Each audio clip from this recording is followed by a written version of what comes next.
hate to break it to you, but you're probably using the minor pentatonic scale wrong. Let me guess, if I were to say, let's jam, here's a backing track in A minor, you'd go straight to the A minor pentatonic scale, right? And you'd just hang out in that scale throughout the backing track, and yeah, it sounds okay, but man, you're really missing out. We're gonna fix that once and for all in this video. What's the deal with these intros? I don't know. Hey, if you're new to the channel, welcome. My name is Wallimann. This channel is all about helping you express yourself on the guitar a little bit better.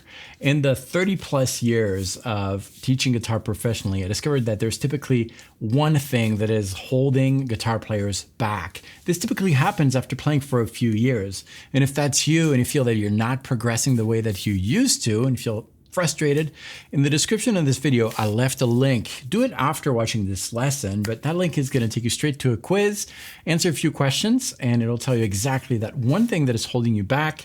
I'll tell you how to fix it, and I'll even send you a custom video showing you exactly how to do it on the guitar. But for now, let's dive right in and fix that pentatonic problem. So if you're like most players, you use this pentatonic position. I'm playing it in A here. 2 notes per strings, very easy to memorize. That position is movable, so I could take the same exact shape, playing in A this time, and I can move it to a different key. So if we're in A, we'll start on the 5th fret. If we're in G, we'll do the same exact shape on the 3rd fret, E, 12th fret, and so forth. And that's typically why we start learning that position and we get stuck in it, because the very first note we see on that low E string is the starting point of the scale. If we're in A, 5th fret. Within that position, shown in A here, we find an A minor chord. And anytime you have a minor chord that starts on that low E string, you can tie to it a minor pentatonic scale. What that chord shape and scale position have in common is the fact that their root is on the low E string, and the rest of the thing, whether it's the chord or the scale, happens on the right side of that root from my perspective, towards the bridge of the guitar. Okay, we'll call that the visual characteristic of the scale position and the chord associated with it. That characteristic in this case is that we have the root on the low E string, and the rest of the musical element is built towards the bridge on the right side. All right, so that's for a minor chord using those visual characteristics.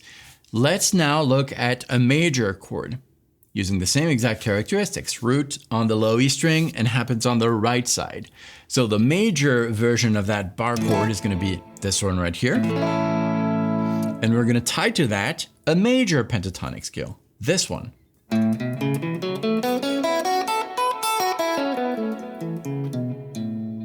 If you're not familiar with that major pentatonic scale yet, I highly suggest you memorize it. It also has 2 notes per string. It can be helpful to visualize that major bar chord, because you will find that major bar chord within that major pentatonic scale. And once you memorize that major pentatonic scale, it'll allow you to play a piece of a scale anytime you have a major chord that starts on the low E string and happens on the right side of that root. Visual characteristics again. So now we have 2 scale shapes corresponding to 2 chord types, minor chords, major chords, using the same exact visual characteristic. We're going to look at one more visual characteristic. This visual characteristic is going to use now the 5th string as the root. So we're going to place our root on the 5th string, and it's also going to happen in the same direction on the right side of that root. We'll use the same slice of the fretboard we just used for the A chord. And this time we're going to place our root on the 5th string, 5th fret. We have 2 chords. We have a minor chord, this one right here, probably familiar with that one. And we also have a major chord right here. And our job is now to tie to these 2 chords that have the root on the 5th string, the corresponding pentatonic scale. So for the minor chord, we're going to tie a minor pentatonic scale. We're going to start on the 5th string, 5th fret, that's the root. Here's the minor pentatonic scale. We find within that minor pentatonic scale that chord, and we'll do the same thing now for the major chord, to which we're going to tie a major pentatonic scale. Here's the shape for that major pentatonic scale, also starting on the 5th string, 5th fret. And we find within that scale position that major chord. Just 4 shapes, you probably already know one of them.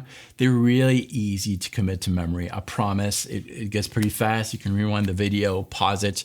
But once you memorize those, this is where the secret sauce comes in. So when you're playing a solo, you will typically use that key center. So if you're playing a backing track in A minor, for example, you're gonna have several chords. These chords are all part of that A minor scale. And you're probably going to just use that first position of the minor pentatonic scale and just go for it throughout the whole track. It sounds okay, but there could be better. See, when you're just sticking to one position, all your solos are always going to sound the same. And even worse, if you take out the backing track, what does it sound like? Just like a bunch of licks. This backing track is in A minor. All the chords we're hearing are extracted from an A minor scale. So we have an A minor going into an F here. So A minor, F. Then we're gonna get into a D minor, which is also part of that A minor scale. And then an E minor. So you might be tempted, and you could play just A minor pentatonic throughout the whole thing. It's gonna work fine.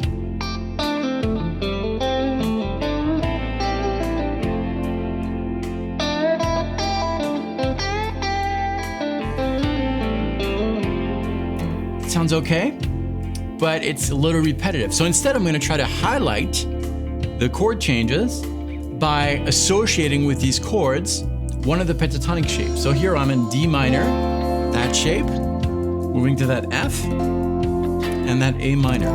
We're going to repeat that. On that D minor chord, I'm going to play that associated D minor pentatonic scale. Start on the 5th string.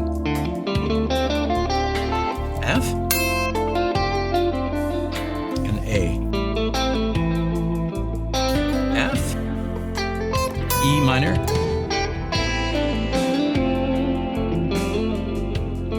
now it's not an all or nothing. You can stay with that A minor pentatonic scale if you want a little bit.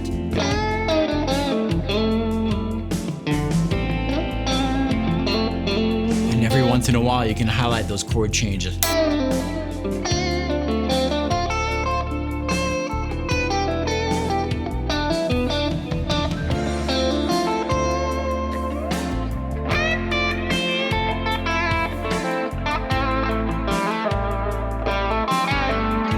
I'm going to highlight that D minor here.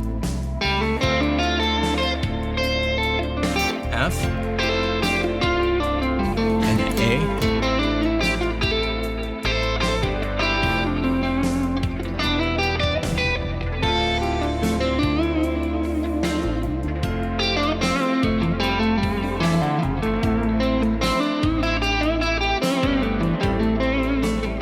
Best way to work on this is without a backing track. Start getting comfortable with these positions without a backing track. Just select an area of the fretboard, doesn't matter where. They're gonna stick to A here, but I encourage you to move it around and pick 2 chords. These chords should have their roots either on the low E string or the 5th string, and they're gonna happen on the right side so that they fit the positions we used. So maybe we'll have an A major chord, the root is on the low E string, happens on the right side towards the bridge.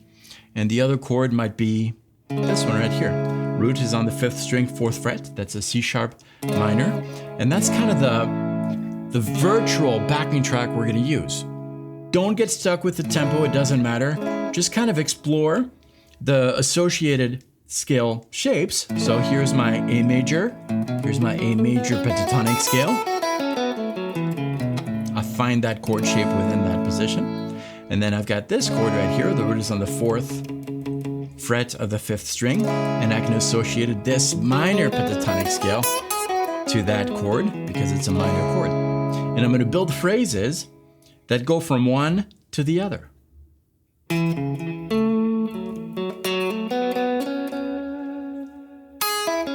could hear the chord progression without needing to hear the chord progression, right?